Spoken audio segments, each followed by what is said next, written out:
नमस्कार। आज के इस वीडियो में हम बाल विकास और शिक्षा शास्त्र जो रिट का एक बहुत महत्वपूर्ण पार्ट है, उस पार्ट को लेकर मैं आप लोगों के साथ चर्चा करने जा रहा हूं। इस पार्ट में पूर्व एग्जाम के क्वेश्चन पेपर का एनालिसिस करते हुए मैं अंतिम 7 दिनों में हमें क्या पढ़ना चाहिए, किन चीजों के ऊपर हमें ध्यान देना चाहिए, उन बिंदुओं की मुख्य रूप से मैं चर्चा करूंगा। आज मैं बताना चाहूंगा कि अपना टोटल जो सिलेबस है वो 6 यूनिट में शामिल है और इन 6 यूनिट के अकॉर्डिंग यदि अपन लास्ट ईयर के पेपर देखते हैं तो हमें बहुत सारे परिवर्तन ऊपर नीचे दिखाई देते हैं। मैं यहां पूरा एग्जाम पेपर पैटर्न को भी लेकर चल रहा हूं और पाठ्यक्रम को लेकर भी आप लोगों के साथ चर्चा करने जा रहा हूं। इन पाठ्यक्रम और एग्जाम पेपर के दोनों को अपन मिश्रण करके देखते हैं तो यहां से हमें जो 30 प्रश्नों का पैटर्न मिलता है या जो हमें अंतिम समय में जिन चीजों को देखना चाहिए वो ऐसी कौन से बिंदु हैं जिनको देखने के बाद हमें शायद बहुत बड़ा फायदा हो या बहुत कम समय में हम मैक्सिमम यानी 20 से 25% बहुत आराम से कर पाए। तो मैं चर्चा करूंगा फर्स्ट यूनिट की। पहली यूनिट में कहां से 5 से 6% पूछे जाते हैं उनकी मैं चर्चा कर रहा हूं। पहली यूनिट जिसका नाम है बाल विकास। इस बाल विकास यूनिट में आपको किन चीजों पे ध्यान देना है? बाल विकास में सबसे पहला जो प्रश्न अमूमन पूछा जा रहा है वो पूछा जा रहा है बाल विकास के सिद्धांत के ऊपर। 14 सिद्धांत होते हैं, उनमें से एक प्रश्न पूछा जा रहा है, तो बाल विकास के सिद्धांत को अच्छे से तैयार कर लें। नंबर 2 पे बाल विकास के सिद्धांत को पढ़ने के बाद दूसरा प्रश्न जो अमूमन आ रहा है वो आ रहा है वंशानुक्रम वातावरण की भूमिका के ऊपर। जैसे पिछली बार वंशानुक्रम के प्रतिपादक आनुवांशिकी के जनक पूछा गया है, उससे पहले वंशानुक्रम के नियम पे प्रश्न पूछा गया है। वंशानुक्रम के वाहक क्या होते हैं, मतलब वंशानुक्रम और वातावरण दोनों में से किसी एक पे प्रश्न पूछा जा रहा है। तीसरा प्रश्न जो यहां से पूछा जा रहा है वो अवस्थाओं के ऊपर। पिछली रीट एग्जाम में बाल्य अवस्था और किशोर अवस्था 2 पे 2 प्रश्न पूछे गए हैं, मतलब इन तीनों अवस्थाओं में से किसी पे 2 प्रश्न पूछे जाएंगे। टोटल यानी कि 4 प्रश्न हो गए। बाकी बाल विकास यूनिट में से अपन देखते हैं तो मानसिक और सामाजिक विकास, इन पे पिछली रीट में प्रश्न पूछे गए, मतलब मानसिक और सामाजिक विकास। सामाजिक विकास में सामाजिकरण बेहद महत्वपूर्ण है। इसके अलावा आपको बाल विकास में इरिक इरिक्शन का मनोसामाजिक सिद्धांत, कोहलबर्ग का नैतिक विकास सिद्धांत, सवेंगो में मूल प्रवृत्तियों का सिद्धांत, सवेंगो की विशेषताएं और भाषा और गामक विकास को हल्का सा देखना चाहिए। यदि इस तरीके से इस यूनिट को आप कवर कर लेते हैं तो आपके 6 के 6 प्रश्न सही हो जाएंगे। फिर मैं बात करूंगा सेकंड यूनिट में। सेकंड यूनिट में व्यक्तिगत भिन्नताएं टॉपिक डाल रखा है, तो व्यक्तिगत भिन्नताओं को प्रभावित करने वाले कारक, व्यक्तिगत भिन्नताओं का अध्ययन किसने किया और व्यक्तिगत भिन्नताओं के प्रकार, इनमें से किन्हीं 3 बिंदुओं पे एक प्रश्न पूछा जाएगा। उसके बाद बात करते हैं अपन बुद्धि की। बुद्धि में से नॉर्मली 2 प्रश्न पूछे जाते हैं। कौन कौन से प्रश्न पूछे जाते हैं बुद्धि में से? सिलेबस में एक तो बहुबुद्धि सिद्धांत डाल रखा है, मतलब बहुबुद्धि सिद्धांत से प्रश्न पूछने के ज्यादा चांसेस हैं, लेकिन आपको 6 से 7 सिद्धांत देखने हैं। स्पीयरमैन, थॉर्नडाइक, पिछली बार जैसे थॉर्नडाइक आ गया, स्पीयरमैन आ गया, हार्वर्ड गार्डनर के ऊपर प्रश्न आ गया, त्रिआयामी सिद्धांत, GFGC का सिद्धांत, ठीक है। इसके अलावा बुद्धि का जो मापन है यानी टोटल 7 सिद्धांत देख जाओ। बहुकारक, समूह कारक, द्विकारक सिद्धांत, त्रिआयामी सिद्धांत, स्टर्नबर्ग का त्रितंत्र सिद्धांत, बुद्धि का पास मॉडल, GFGC सिद्धांत, पदानुक्रमिक महत्व का सिद्धांत और बहुबुद्धि सिद्धांत। फिर बुद्धि लब्धि का ज्ञात करने के सूत्र पे पिछली रीट में 2 प्रश्न पूछे गए, तो बुद्धि लब्धि का सूत्र क्या होता है और आपको मानसिक आयु वास्तविक आयु देके बुद्धि लब्धि ज्ञात करने का प्रश्न पूछ सकता है। बुद्धि मापन पे स्पेशली निष्पादन परीक्षण, परफॉर्मेंस टेस्ट, क्रियात्मक परीक्षण, इन पे लगातार प्रश्न आ रहा है, ये आपको देखना चाहिए। बुद्धि के बाद बात करते हैं अपन व्यक्तित्व, पर्सनैलिटी टॉपिक की। पर्सनैलिटी टॉपिक में से रिट 2018 में 4 प्रश्न पूछे गए, रिट 2021 में 3 प्रश्न पूछे गए। तीनों प्रश्नों का पैटर्न यह है कि आपको व्यक्तित्व के अंतर्गत प्रारूप उपागम टाइप अप्रोच, जिसमें Kretschmer, Sheldon, Hippocrates, Carl Jung और केटल, और इनका थोड़ा सा हल्का सा उल्लेख करके जाना Friedman, Rosenman, specially Kretschmer, Sheldon, Jung या जुंग और स्प्रिंगर, इन पे ज्यादा प्रश्न आ रहे हैं और हिपोक्रेटस को देख लें।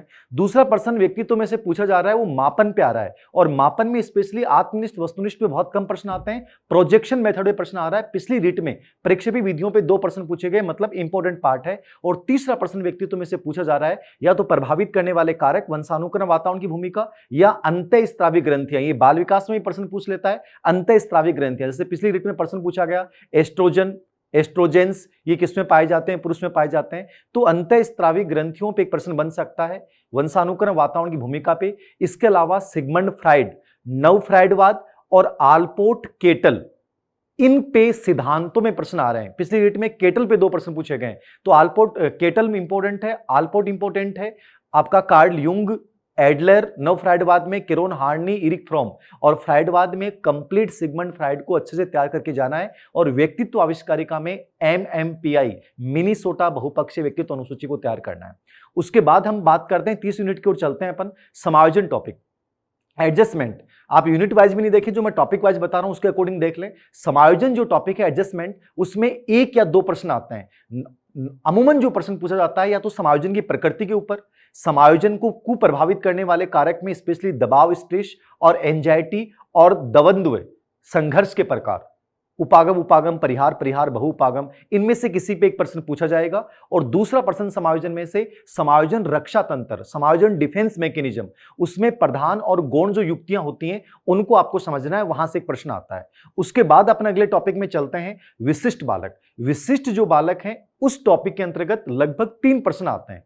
प्रतिभाशाली बालक, मंदबुद्धि बालक, पिछड़े बालक, बाल अपराधी बालक और सृजनात्मक बालक, इनमें से 3 प्रश्न पूछे जा रहे हैं। लगातार पिछली रीट में जैसे प्रतिभाशाली बालक पे प्रश्न पूछा गया है, मंदबुद्धि पे पूछा गया है, उससे पहली वाली में मंदबुद्धि पे पूछा गया है, पिछड़े बालक पे पूछा गया है। मतलब इन 5 बच्चों में से 3 प्रश्न आएंगे। सृजनात्मक बालक पे लगभग प्रश्न आता है, मतलब मोस्ट इंपॉर्टेंट है। प्रतिभाशाली मंदबुद्धि बालक इंपॉर्टेंट है। पिछड़े या बाल अपराधी बालक में से किसी एक पे आएगा, जबकि बालक अपराधी रीट में नहीं है, उसके बावजूद बाल अपराध से पिछली रीट में प्रश्न पूछा गया है, तो मतलब आपको देखना चाहिए। इसके अलावा विशेष आवश्यकता वाले बच्चे में ऑटिज्म बच्चे, ADHD बच्चे, श्रवण विकलांग, चक्षु विकलांग, और इनके लिए एजुकेशन सिस्टम क्या होना चाहिए, इनके ऊपर फोकस करना चाहिए। उसके बाद हम चलते हैं मनोविज्ञान के टॉपिक, यहां कंप्लीट हो जाते हैं। मनोविज्ञान में बाल विकास देख लिया हमने। अधिगम की बात करूंगा मैं। अधिगम जो अपनी सेकंड यूनिट में शामिल है। अधिगम में स्पेशली आपको क्या देखना है, थर्ड यूनिट में अधिगम में क्या देखना है स्पेशली, अधिगम में व्यवहारवादी, संज्ञानवादी और निर्मितवादी सिद्धांत। व्यवहारवाद में स्पेशली जिन पे प्रश्न पूछे जा रहे हैं वो स्किनर का क्रिया प्रसूत अनुबंधन सिद्धांत, IP पावलोव पे, थॉर्नडाइक पे, CL हल पे और एडविन गुथ्री, इन 5 को हल्का सा देखना है, गुथ्री को छोड़ सकते हैं। इन 4 को अच्छे से देखना है। पिछली रीट में तीनों पे प्रश्न पूछे गए। संज्ञानवाद में जीन पियाजे मोस्ट इंपोर्टेंट है, लगातार हर रीट में 2 प्रश्न आ रहे हैं। संज्ञानवाद में अल्बर्ट बांडुरा इंपोर्टेंट है।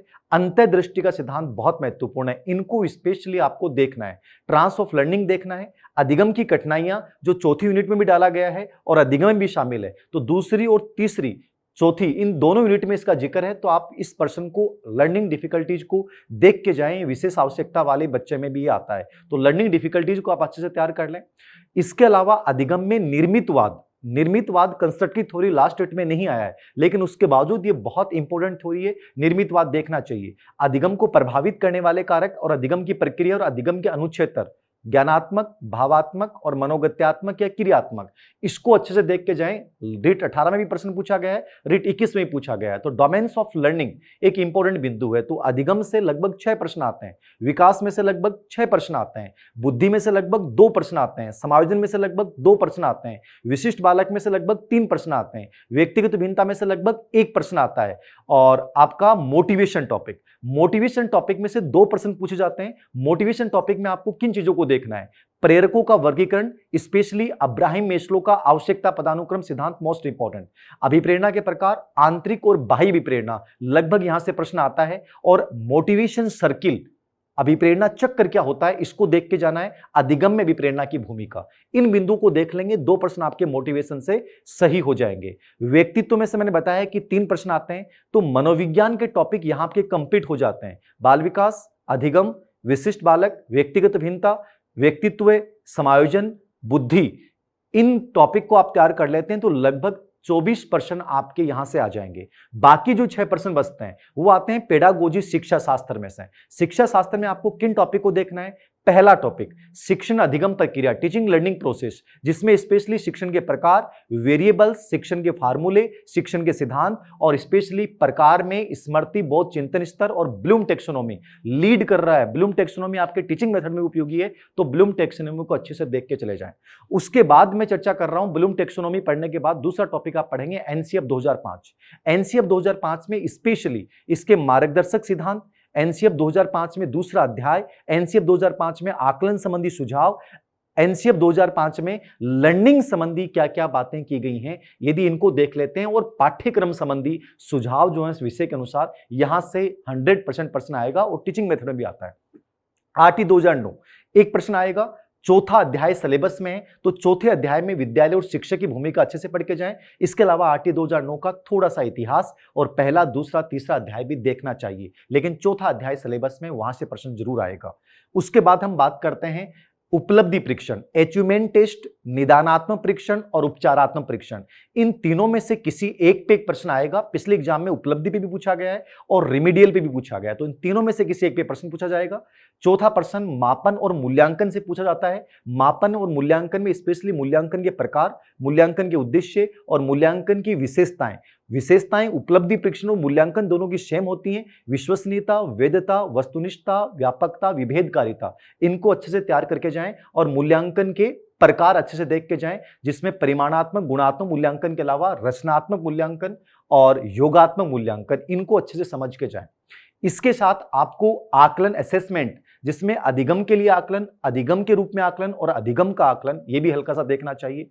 इसके अलावा सतत और व्यापक मूल्यांकन से लगातार एक प्रश्न आ रहा है, तो सीसी क्या है, सीसी में ग्रेडिंग सिस्टम क्या है, सीसी में रचनात्मक मूल्यांकन, योगात्मक मूल्यांकन, जैसे पिछली बार मिड डे परीक्षा पूछी गई, इससे पहले रचनात्मक आकलन पे प्रश्न पूछा गया, तो आपको ये देखना चाहिए सीसी में से एक प्रश्न आने के पूरे यहां से चांसेस रहेंगे। यानी अंतिम यूनिट में आपने एनसीएफ 2005 तैयार कर लिया, आरटी 2009 तैयार कर लिया, टीचिंग लर्निंग प्रोसेस तैयार कर लिया, उपलब्धि परीक्षण, मापन, मूल्यांकन, सतत व्यापक मूल्यांकन तैयार कर लिया, यानी टोटल यहां से 5 प्रश्न हो जाएंगे। अंतिम प्रश्न क्रियात्मक अनुसंधान, एक्शन रिसर्च पे पूछा जाता है, स्पेशली इसके सोपान, मौलिक अनुसंधान से डिफरेंस, इसका उद्देश्य और इसका कार्य क्षेत्र। यदि इन टॉपिक को यदि आप अच्छे से तैयार करते हैं तो 30 प्रश्नों का मैटर आप तैयार कर लेते हैं, और ये वो बिंदु हैं जो ब्लूप्रिंट के अकॉर्डिंग लगातार जहां से हर रिट एग्जाम में प्रश्न पूछे जाते हैं। मेरे अनुसार इन बिंदुओं को आपको देखना चाहिए। धन्यवाद।